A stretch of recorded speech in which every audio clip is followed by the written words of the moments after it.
8 de la mañana con 42 minutos, 8 con 42 minutos, en Punto Noticias, primera emisión. Nos acompañan en nuestros estudios Susana de Pujos, ella es madre de un joven con cáncer, y también Gustavo Dávila, presidente de la Fundación Jóvenes contra el Cáncer.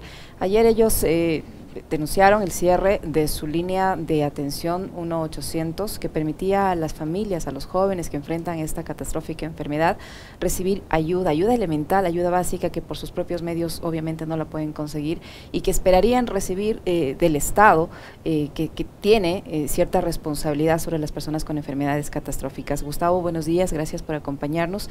Igual a usted, Susana, por estar acá. Quisiera comenzar con usted, Gustavo. ¿Por qué se cerró esta línea 1-800? ¿Cuál era el servicio que ofrecía esta línea? Y sobre todo, ¿cuál va a ser el impacto que esto va a generar en las personas, en los pacientes, en los enfermos y en las familias que se beneficiaban de una u otra manera de la atención que se daba a través de este mecanismo? La línea 1-800 Cáncer, la llamada de la esperanza, es un call center donde psicólogos, trabajadora social, guerreros atendían si alguien recibía el impacto de su noticia que tiene un diagnóstico de cáncer de mama. ¿Qué hacía el psicólogo? Apoyarle, guiarle, direccionarle. Pero adicionalmente a ello, cuando le dicen a un padre que ya no hay nada que hacer con su hijo, viene este apoyo psicológico emocional. Cuando alguien viene desde la Amazonía a Quito con su hijo y tiene que pasar 21 días de quimioterapia, ¿dónde le hospeda? No conocía. Esta línea 1-800 era una herramienta para guiarle dónde están los albergues, dónde puede adquirir medicinas, qué derechos puede reclamar. Es decir, era una herramienta para todos quienes atraviesan este túnel y esta aventura que es el cáncer. Adicionalmente a ello, este call center, ¿qué hacía? Levantaba cifras, como para demostrar que por qué de cada 100 mujeres con cáncer de mama, solo 20 tienen carnet de discapacidad. ¿Por qué de cada 10 niños, apenas 5 tienen papá y mamá? Y los otros 5 viven en hogares disfuncionales. Ahí es donde Jóvenes contra el Cáncer trabaja, en este tipo de carencias, de debilidades que al Estado le corresponde solucionar. Sin embargo, durante 11 años hemos firmado convenios porque nos pidió el MIES a nosotros que por favor ayudemos, y lo hemos contribuido después de una experiencia personal. Cuando uno tiene un hijo que ha fallecido con cáncer a los 15 años y medio, ahí es cuando comienza a accionar y se pone todo el corazón. Pero se topa con estos problemas después de 11 años de convenios exitosos. Llega la ministra anterior Montaño y se iba a firmar un convenio en los próximos 15 días, pero luego le renunciaron y finalmente la nueva administración comenzó a foja cero. Es decir, ha sido un calvario para nosotros con el MIES en estos últimos meses. O el 23 de noviembre hicimos un plantón en la presidencia exigiendo. E inmediatamente a las 24 horas tuvimos una reunión en el MIES con el asesor principal del señor ministro, el ingeniero Quesada, y nos ofrecieron que la próxima semana, es decir, en diciembre, se firmaba el convenio, nos desembolsaban $52,000 y continuábamos. Pero tampoco se cumplió. Y estamos mayo. ¿Quién puede, qué psicólogo, qué trabajadora social, expertos en manejo del dolor, expertos en manejos entre la vida y la muerte, puede soportar un año sin su salario? ¿Qué pasó ahí? Simplemente nos tocó ir a mediación. Imagínense eso. Entrar a la Procuraduría para ver la forma de recuperar esos valores, porque ya era de un año anterior. Vamos 5 meses en este tipo, con 5 reuniones, y se va dilatando las cosas. Pero ¿cuál es el argumento que en este caso el Ministerio de Inclusión les da a ustedes para no firmar los convenios que han venido realizando durante 11 años? Es decir, ¿qué pasó durante esos 11 años y todo estaba funcionando perfectamente, no había ningún tipo de problema? ¿Y qué problema han encontrado ahora que no los firman? Sí, dicen que no deberían haber excepcionalidades. ¿Por qué? Porque la Contraloría puede sancionarlos. Y un funcionario público sancionado no puede participar en elecciones, ¿no? Entonces, primer tema. Segundo tema, nosotros teníamos una excepcionalidad, sí, pero estamos atendiendo a poblaciones con doble y triple vulnerabilidad, número 1. Número 2, nuestra misión no está en el ámbito de salud, porque nuestra misión está en el ámbito de la inclusión.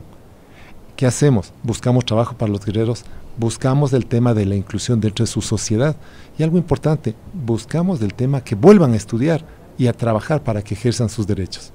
Igual ayudan a sus familias, ¿no? Usted acaba de decir que si hay una persona que tiene cáncer y tiene que venir de un lugar distante del país, ustedes les ayudan a buscar dónde hospedarse, dónde permanecer mientras reciben sus tratamientos. Eso también hace parte de la inclusión. Por supuesto. Imagínense que este proyecto el nuevo que nos acaban ayer de nuevamente decirnos es para apenas 30 guerreros. 30 guerreros. El anterior era para 40 guerreros. Es decir, nos van a mermar un técnico, la cantidad y los recursos. Es un ofrecimiento. Pero después de haber visto los ofrecimientos en temas... ¿Qué ofrecimiento les hicieron? Que para julio se firmaría el convenio 2022. Pero ya no creemos. Pero ya no para 30, sino, o sea, no para 40. Ya no para 40 guerreros. Para pero esta fundación ha atendido a 1.300 guerreros. Imagínense la cantidad irrisoria. Y lo digo así, con mayúsculas. ¿Por qué? Porque tiene que haber una conciencia social, tiene que haber un concepto de ayudemos. Ya es suficiente que los guerreros han pasado la pandemia, guerreros sin tratamientos, sin medicamentos, con tantos ofrecimientos y hoy por hoy quedarse hasta sin psicólogos. ¿Quién se compadece de nosotros hoy por hoy si no hemos podido ni siquiera reunirnos con el señor ministro de Inclusión? ¿Por qué no se han podido reunir? ¿Qué les dice el ministro de Inclusión? Nos deriva a asesores y ha habido planteamientos claros desde septiembre, octubre del año anterior y lamentablemente ha habido ofrecimientos, como le digo, el año anterior ya firmar, no se ha firmado. Este año después de una huelga de hambre que hicieron los técnicos, se ofreció para julio, pero nos hemos quedado sin técnicos, gente preparada que tiene que llevar el pan a su casa y tiene que buscar en otro lugar trabajo. Es decir, en este momento estamos con unas deudas, y eso es importante, de los proveedores que proveen a la fundación, porque no nos van a esperar 5 meses. Claro. Somos morosos y las sanciones vienen ¿contra quién? Contra mí. ¿Por qué? Porque soy representante legal. Es lo que nos ocasiona. Es el ejemplo en pequeñito de lo que pasaba con Solca. 100 millones le debía al Estado y en 72 horas se solucionó con 154 millones de dólares. Y fuimos los primeros en saltar, en ayudar. Acá es un problema de subsistencia de 52 mil dólares del año anterior que nos deben y de este año que nos han dejado 6 meses. ¿Por qué no hacerlo y firmar ese convenio la próxima semana? Pregunto yo, no es difícil. No es difícil, no suena difícil, más tomando en cuenta que el país está recibiendo recursos extraordinarios por el alto precio del petróleo, que está recibiendo recursos extraordinarios por el incremento de los impuestos y la creación de nuevos impuestos con la reforma tributaria que se aprobó por el Ministerio de la Ley. O sea, con una reserva internacional muy abultada que supera los 8.000 millones de dólares, uno no puede entender cómo en casos como estos, que son de vida o muerte, porque estamos hablando de la salud, para eso no hay recursos. Ahí las autoridades sí deberían explicar cuál es su nivel de sensibilidad. Estamos hablando de la vida de las personas, estamos hablando de la salud de niños, de jóvenes, de la situación de las familias que acompañan este dolor de los chicos. Usted no ha podido de ninguna forma lograr hablar con el ministro Bernal. A mí me parece una persona sensible porque lo hemos entrevistado acá y le hemos presentado algunos casos y él les ha dado solución. O sea, yo no puedo entender cómo en casos de cáncer, de una enfermedad catastrófica donde, insisto, se está jugando con la vida o con la muerte de las personas, no les dan solución a algo tan pequeño en comparación a otros problemas que requieren mayor entrega de recursos. Sí, para esto hay que tener una decisión política, económica y legal, y se la tiene, pero no se la ejerce. Yo pregunto, qué buena noticia sería después de todo este dolor que el señor ministro diga, ¿saben qué? Tienen razón, vamos a apoyar al menos en 6 provincias del país y vamos a aprovisionar de psicólogos, trabajadores sociales para que ustedes, ojo, no solo Jóvenes contra el Cáncer, todas las organizaciones puedan apoyar a las personas con enfermedades catastróficas. Este proyecto que lo estaba haciendo Mae Montaño iba a beneficiar a 500 niños y familias de pacientes de cáncer en Guayaquil, de la Fundación ABNAB. Y tampoco, se quedaron sin nada. Vemos otras fundaciones en Guayaquil que igualmente no tienen el apoyo, pero usted ve nuevas estrategias para los grupos prioritarios, mucha publicidad. ¿Por qué solo pensar en 27.000 y un proyecto para el segundo semestre? Y no pensar en $100.000 para diferentes organizaciones o $200.000. Esto salva vidas, créame. Entonces, es un pedido, inicialmente era el señor ministro, el señor presidente, pero no podemos llegar, es decir, nos topamos con estas barreras que no nos pone a pensar que hay mucha indolencia de parte del Estado en la salud, por todos los problemas que han pasado, y adicionalmente en lo social. Son las 8 de la mañana con 52 minutos. También nos acompaña en esta entrevista una madre de uno de los jóvenes con cáncer. Se trata de Susana de Pujos. Susana, buenos días, gracias por acompañarnos. ¿Y qué consecuencias en el caso suyo particular está viviendo fruto del cierre, por ejemplo, de esta línea 1-800 Cáncer y de todas las limitaciones que la Fundación empieza a experimentar por la falta de recursos y esta falta de sensibilidad por parte de las autoridades? Buenos días, muchas gracias. realmente para nosotros, acérquese un poquito más, por favor. Yo como madre de un guerrero y sobre todo para mi hijo que tiene 17 años, tiene un cáncer linfático, sí ha sido un golpe muy duro porque yo llegué a la fundación a través de la línea 1-800. Cuando mi hijo fue diagnosticado con cáncer, para nosotros, para él como adolescente, como joven que tenía toda la vida por delante, y para mí como mamá fue el fin del mundo. Pero como yo siempre digo, hubo un ángel que me guió y me dijo, llama aquí te van a ayudar. Y así es, y aquí estoy. Recibimos ayuda psicológica, hemos recibido ayuda en medicinas, hemos recibido víveres, los víveres que ahora ya no los tenemos, que ya no los recibimos, y para mí y para todos en general era de gran ayuda.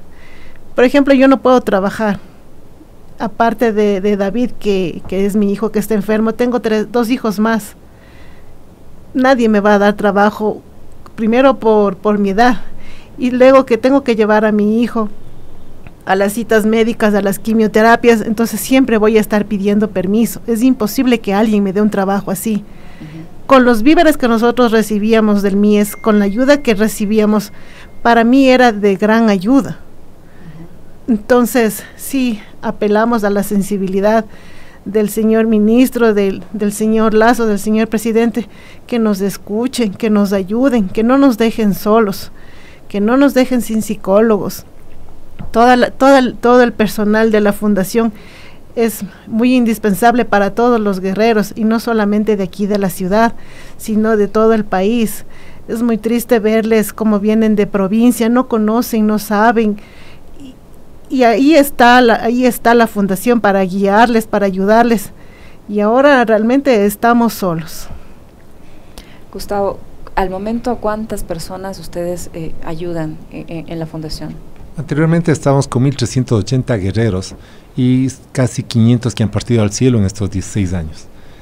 Pero por esta crisis económica nos ha tocado disminuir, estamos menos de 1.000, y de hecho… ¿En todo el país? En todo el país, 1.000 guerreros directamente, y con cifras.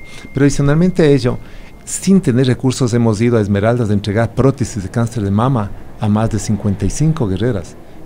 Hace 15 días estuvimos también en Manta, en Manabí, entregando prótesis y ayudando a la gente. El próximo 14 es el último evento que vamos a hacer en Cuenca. Imagínense esto, en Cuenca, el Día de la Madre, para 58 guerreros de esa provincia, y con el dolor del alma le vamos a decir que igual vamos a cerrar también Cuenca, porque no podemos continuar. ¿Qué quiere decir esto? Lo que digo, por 27,000 personas desprotegidas, abandonadas. El día antes de ir a una entrevista de prensa, la gente de provincias lloraba, guerreros, porque al no tener un psicólogo, no tener un apoyo, no tener estos grupos, créanme, es tan triste esto, es tan doloroso, y no quiero victimizarme, pero indigna. O sea, sí, a mí me molesta este tipo de cosas. ¿Por qué? Ojo, en publicidad gastan 500,000, 5 millones, 10 millones, y acá están centaveando para entregar $52,000 para un año, con el apoyo que hacemos. Si yo tuviese recursos como antes, porque soy un pequeño empresario, lo sostenía la fundación. Pero la crisis económica también me ha afectado, y estoy en el sector de la construcción. O sea, uno no puede entender cómo hay dinero, recursos millonarios para pagar un troll center, para meterse en discusiones políticas, y no hay dinero para salvar la vida de las personas. Hay un aluvión y damos refrigeradoras, cocinas y las fotos y la publicidad, con el respeto que merecen todas las personas. Acá hay un problema de vida de miles de personas y no hay ni siquiera el tema para pagar un psicólogo. Han acudido a la Defensoría del Pueblo, Gustavo. La Defensoría del Pueblo también debería actuar, porque los guerreros, las familias de los guerreros son parte del pueblo, o sea, sí. y se supone que es la institución de derechos humanos que también debería estar ustedes acompañándoles en esta lucha. Hemos escrito a la presidencia, a la vicepresidencia, hemos escrito a la Asamblea Nacional, y créame, esta es una lucha es David contra Goliat, en pocas palabras. ¿Por qué? Porque no se implementa, no se soluciona, y eso nos está afectando a todos. Yo aspiro que el señor ministro se sensibilice y solucione esto, pero no por 27,000, sino por apoyar a unas 10 provincias, y no solo a Jóvenes contra Cáncer, a varias organizaciones, Pero en lo nuestro yo creo que es importante de reivindicarse y no haber dejado en el abandono despedidos a técnicos, gente preparada en psico-oncología, gente preparada en trabajo social. Creo que es importante el hecho de que el señor ministro ordene a su equipo, elaboren una norma, hagamos un acuerdo ministerial, ahí están las soluciones, se lo puede hacer. Y solucionemos, hablemos con la Procuraduría para que agiliten este trámite. Si tenemos nosotros habeas corpus que salen en 72 horas, si tenemos otras acciones, ¿por qué no hacerlo esto, que es un tema de miles de pacientes con cáncer a lo largo del país? Bueno, y el procurador también en temas políticos se ha pronunciado absolutamente rápido. ¿Podría pronunciarse también para resolver el tema legal, si es que hay algún tema legal de por medio en este caso? Sí, nos han dado una siguiente cita para una siguiente audiencia para el 25 de mayo. Mientras del 15 de mayo nosotros tenemos un problema grave que tenemos que cumplir con un plan de pagos con nuestros proveedores. Y si no cumplimos, acciones legales. ¿Por qué? Porque somos afectados lastimosamente por el MIES. A ver, les deben $52,000 del año 2021. Del 2021. En lo que va de este año, si no se renueva este acuerdo ministerial o el convenio, la figura que usted nos menciona, ¿cuántos recursos necesitarían también para este año? Lo ideal hubiese sido este año los mismos $60,000. Ya. Correcto.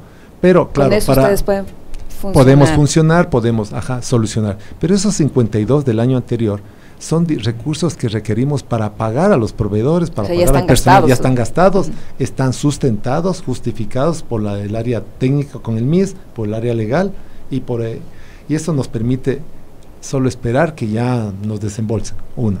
Dos, para este año, lo que yo digo que es injusto, estar esperando hasta julio, la probabilidad, la posibilidad, porque ya no creo.